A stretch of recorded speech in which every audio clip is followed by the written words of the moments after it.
So how can accreditation benefit the community? Well, if you're talking about a sector of the UK housing stock which is anything from between 13 to about 20% of the housing stock in an area, then if you're bringing in any sort of intervention which has a significant effect on that housing stock, then you're going to be making a benefit to the community which that housing stock is in.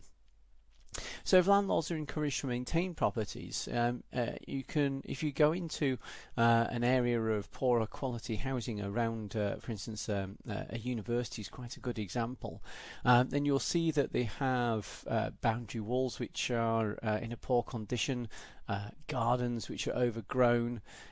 You'll see there'll be a general lack of maintenance to the facade, the front of the property, and you may have poor waste presentation and build-up of waste and junk items in the gardens.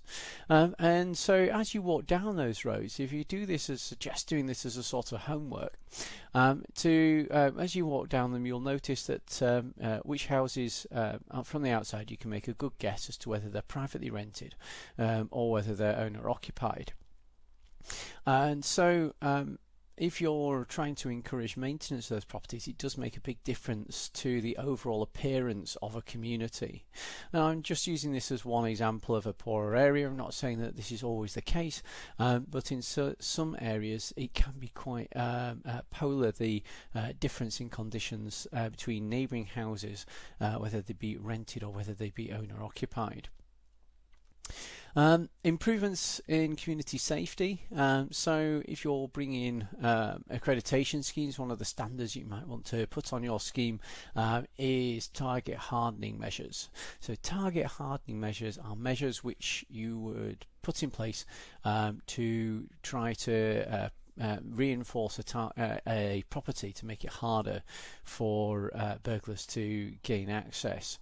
We're talking here things like the plastic coverings on the on single glazed glazing in rear doors in a property, extra locks on rear doors, locks on ground floor windows. Sometimes you see schemes which require bulkhead security lighting in the back garden and in the front garden of the property. Extra spy holes on front doors and extra locks on front doors. So all measures to try to improve the community safety by reducing the likelihood of burglaries. Reduction in antisocial behaviour by tenants. So if you're working with landlords to try to address antisocial behaviour, and those landlords are engaging with that process, then the landlord can put in early warnings and interventions where they find that there's antisocial behaviour in their property.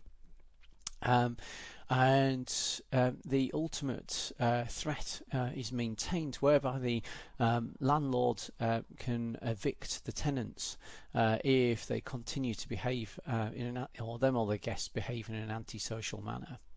Now, this is against the landlord's business interests, and I should add it is sort of one at the end of a long list of things that you can do. But it is something that you can have as a final intervention, and it's very effective in rental accommodation, because particularly if you've got housing where you've got HMOs and transitory occupation, where people aren't necessarily occupying for more than a year before moving on, then the current powers to deal with antisocial behaviour, which are around for closure of properties, forcing the tenants to move on, it takes them best part of a year to put together enough evidence to be able to bring forth a case on that or those sorts of grounds. And if that's the case, then each time they manage to get just about enough evidence to intervene, all the tenants leave, and so they've got a fresh set of tenants and they've got to start collecting the evidence again. So having the landlord on board with those sorts of actions means that you do actually have a legitimate threat you can bring to bear of homelessness for the occupiers. It improves community relations, because sometimes the private rented sector in an area can be seen as negatively by owner occupiers in an area. Generally, if you look at the data, the private, having a lot of private rented properties in an area, it doesn't do anything to damage the economy in the area because it brings a lot of income into that area.